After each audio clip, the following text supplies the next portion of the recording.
ऐसे ही educational video को पाने के लिए मेरे चैनल को सब्सक्राइब करें और साथ में बेल आइकन को प्रेस करें ताकि मेरे आने वाले वीडियो की नोटिफिकेशन आपको मिल सके। Okay, now let's start. Hello friends, कैसे हो आप सब। मैं विकास आपका स्वागत करता हूं आपके अपने ही YouTube channel study with Anil sir में। जैसा कि आप जानते हैं, अभी हम प्राचीन भारत का इतिहास पढ़ रहे हैं। प्राचीन भारत के इस क्रैश कोर्स में हम मौर्योत्तर काल तक पहुंच गए हैं।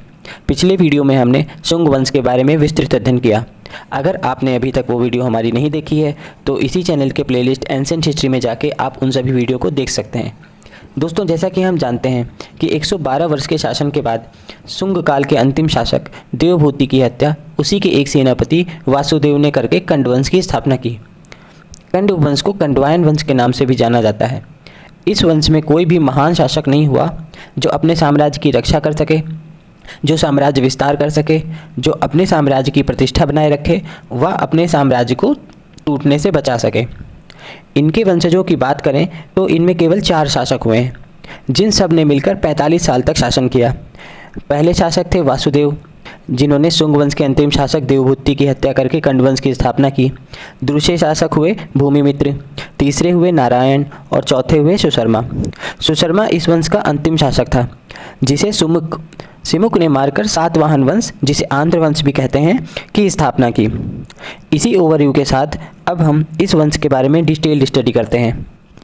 शुंग वंश के अंतिम शासक देवभूति की हत्या करके वासुदेव ने कंड वंश की स्थापना की। दोस्तों, यह तो हमने अपने पिछले वीडियो में भी पढ़ा था कि शुंग वंश का जो अंतिम शासक था जिसका नाम देवभूति था, उसकी हत्या उसी का एक सेनापति जिसका नाम वासुदेव था उसने कर दी और उसी के साथ ही उसने कंड वंश की स्थापना की। पुराणों के अनुसार कंडुओं ने 45 वर्ष यानी कि 73 से 28 बीसी तक शासन किया। दोस्तों, अगर पुराणों की माने तो इन्होंने 45 वर्षों तक शासन किया। कंडो वंश को कंडवायन वंश के नाम से भी जाना जाता है।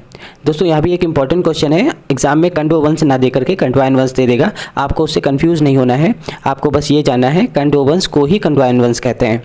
शुंग वंश की भांति कंडो वंश भी एक ब्राह्मण वंश था। दोस्तों, हमें पता है कि शुंग वंश कौन था, एक ब्राह्मण वंश था। तो ब्राह्मण वंश जैसा शुंग था वैसा ही कंडवायन वंश यानी कि कंडो वंश भी ब्राह्मण वंश ही था। वैदिक धर्म एवं संस्कृति संरक्षण की जो परंपरा शुंगों ने प्रारंभ की थी उससे कंडो वंश ने जारी रखा। दोस्तों, हमने अपने पिछले वीडियो में भी देखा था कि अगर हम उसकी बात करें अशोक के समय की, तो जब से उन्होंने बौद्ध धर्म को अपना लिया था उसके बाद के मौर्य शासकों में भी उसका बहुत ही प्रभाव पड़ा। सारे के सारे बौद्ध धर्म को फॉलो करते थे, जिससे कि सनातन धर्म जो कि हमारा प्राचीनतम धर्म है वो विलुप्त होता जा रहा था। तो जब से शुंग वंश के जो संस्थापक थे पुष्यमित्र शुंग राजा बने, तब से वापस वैदिक धर्म फिर से प्रकाश में आने लगा। तो वैदिक धर्म एवं संस्कृति की संरक्षण जो परंपरा शुंगों ने प्रारंभ की थी, जो शुंगों ने स्टार्ट कर दिया था वैदिक धर्म और संस्कृति के संरक्षण की, अब इन्होंने कंडुओं ने भी वो जारी रखा। कंडो वंश के लोगों ने भी वैदिक धर्म को ही मानते हुए आगे चलते रहे। पुराणों में 4 कंडू राजाओं का उल्लेख आया है जिन्होंने यथाक्रम मगध पर शासन किया। दोस्तों, अगर हम कंडो वंश की बात करें तो इनका शासनकाल बहुत ही छोटा था। इनमें केवल 4 ही राजा हुए हैं जिन्होंने शासन किया है। कौन कौन है वो 4? पहले हैं वासुदेव। वासुदेव के बारे में हम जानते ही, हमने पढ़ा। तो वासुदेव 9 वर्षों तक शासन किए। इसके बाद दूसरे नंबर पे आए भूमिमित्र। भूमिमित्र ने 14 वर्षों तक शासन किया। तीसरे नंबर पे आए नारायण, इन्होंने 12 वर्ष तक शासन किया। और चौथे नंबर पे आए सुशर्मा, इन्होंने 10 वर्ष तक शासन किया। तो दोस्तों, हम देख सकते हैं कि कंड वंश में केवल 4 राजा हुए हैं और 4 के 4 राजा मिलकर 45 साल तक इन्होंने राज्य किया है। आगे देखते हैं। कंडो वंश में कोई भी शासक महाप्रतापी नहीं हुआ जो साम्राज्य विस्तार कर सके। अपने साम्राज्य को बचा पाना ही इनके लिए बहुत ही मुश्किल था।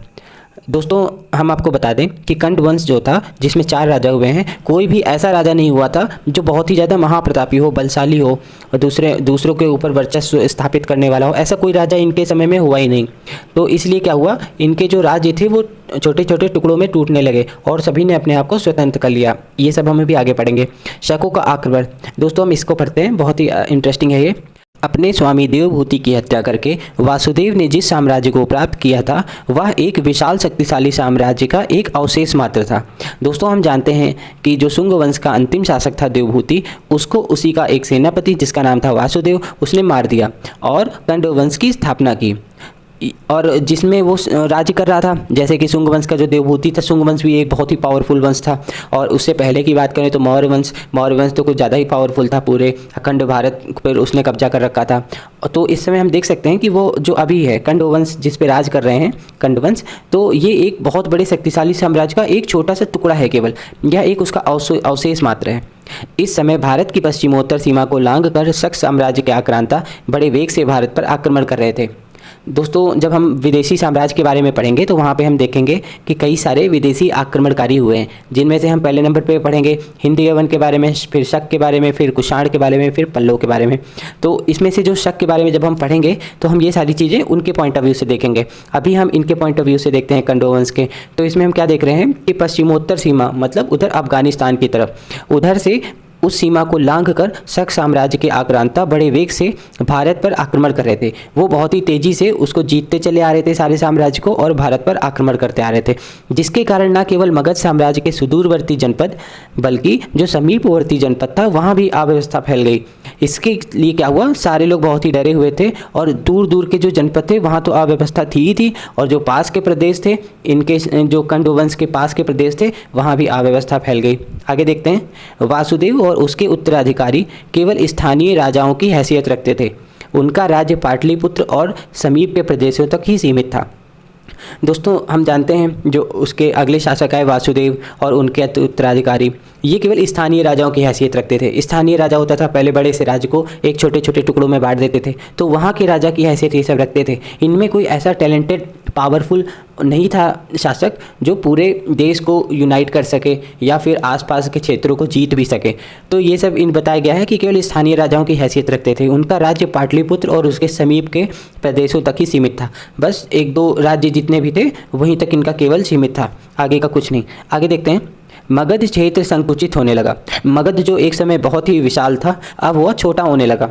कंड वंश का साम्राज्य बिहार यूपी तक सीमित हो गया। जो पहले मगध क्षेत्र की बात करें तो उसमें कई सारे राज्य आते थे, लेकिन अभी बात करें कंड वंश के समय में तो वह केवल बिहार और यूपी तक ही सीमित हो गया। आगे देखते हैं। पुराणों में एक स्थान पर कंड राजाओं के लिए प्रणव सामंत का इस्तेमाल किया गया है, जिससे सूचित होता है कि कंड राजा ने अन्य राजाओं को अपनी अधीनता स्वीकार कराने में सफलता प्राप्त की थी।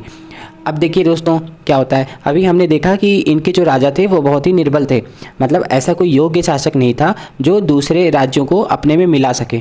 लेकिन पुराणों की अगर माने तो इनको प्रणव सामंत कहा गया है। प्रणव सामंत का मतलब क्या है कि कुछ राजा इनके समय में ऐसे थे जिन्होंने कंड वंशों की अधीनता स्वीकार कर ली थी, लेकिन वह राजा कौन सा है इस विषय में कोई सूचना उपलब्ध नहीं है। पुराण में भी ऐसा कौन सा राजा है जिसने इनकी अधीनता स्वीकार कर ली, इसके बारे में नहीं बताया गया है। बस ये बताया गया है कि ये प्रणव सामंत थे, जिसका मतलब इन्होंने किसी दूसरे राजा की अधीनता स्वीकार कराने में कैपेबल हो गए थे। आगे देखते हैं। कंड शासकों के शासनकाल में अनेक प्रांतों ने अपने आप को स्वतंत्र घोषित कर लिया। अब आप देख सकते हैं क्या हालत थी उस समय कंड शासकों के समय में जो मगध था। कंड शासकों के शासनकाल में बहुत सारे प्रांत के जो भी राजा थे उन्होंने अपने राज्य को स्वतंत्र घोषित कर लिया। कोई डर ही नहीं था किसी भी कंड शासक का, किसी को भी कोई डर ही नहीं था। उस जो भी देखो अपने आप को इंडिपेंडेंट किए ले रहा था उस समय। इस वंश के अंतिम शासक सुशर्मा को लगभग 28 BC में आंध्र वंश, जिसे सातवाहन वंश भी कहते हैं, उसके संस्थापक सिमुक ने मार डाला, और इसी के साथ ही कंड वंश का अंत हो गया। दोस्तों, हम देख सकते हैं क्या हो रहा है यहाँ पे। जो कंड वंश था जिसके 4 ही शासक हुए इसमें, तो जो चौथा शासक था, अंतिम शासक, उसका नाम था सुशर्मा। इसको 28 BC में सिमुक ने मार डाला। सिमुक कौन थे? आंध्र वंश या फिर सातवाहन वंश के संस्थापक थे। इनको मार के ही जब वो वहाँ के राजा बने तो सातवाहन वंश प्रकाश में आया। सातवाहन और आंध्र वंश दोनों एक ही है, तो इन्होंने उनको मारकर सातवाहन वंश या फिर आंध्र वंश के संस्थापक बने। इसी तरह कुल 45 वर्ष के शासनकाल में कंडवों ने किसी क्षेत्र में कोई विशेष कीर्ति अर्जित नहीं की। तो दोस्तों, ये तो हमने कई बार पहले भी पढ़ा हुआ है कि ऐसा कोई भी शासक नहीं हुआ जिसने कोई भी बहुत बड़ा काम किया हो, जिसने या फिर बहुत बड़ी कीर्ति कोई अर्जित की हो। तो दोस्तों, इसी के साथ ही आज का यह शॉर्ट लेक्चर यहीं समाप्त होता है। आशा करते हैं कि हमेशा की तरह आज का लेक्चर भी आपको बहुत पसंद आया होगा और बहुत कुछ नया जानने को मिला होगा। तो अब बारी है आपसे गुड बाय करने की। मिलते हैं अपनी नेक्स्ट वीडियो में, जो कि है सातवाहन वंश यानी कि आंध्र वंश के बारे में। जाने से पूर्व अगर आपको हमारी यह वीडियो अच्छी लगी हो तो लाइक का बटन ज़रूर प्रेस करें और कमेंट्स में भी लिखकर बताएं कि हमारी तरफ से कोई कमी रह गई या फिर आप कुछ और इम्प्रूवमेंट चाहते हैं। ये सारी चीज़ें हमें आप कमेंट्स में लिखकर बताएं। वीडियो कैसी लगी ये भी हमें आप बताएं और हमारे channel study with Anil sir को सब्सक्राइब करें और अपने दोस्तों के साथ शेयर करें। Till next video, keep learning, keep studying. Goodbye.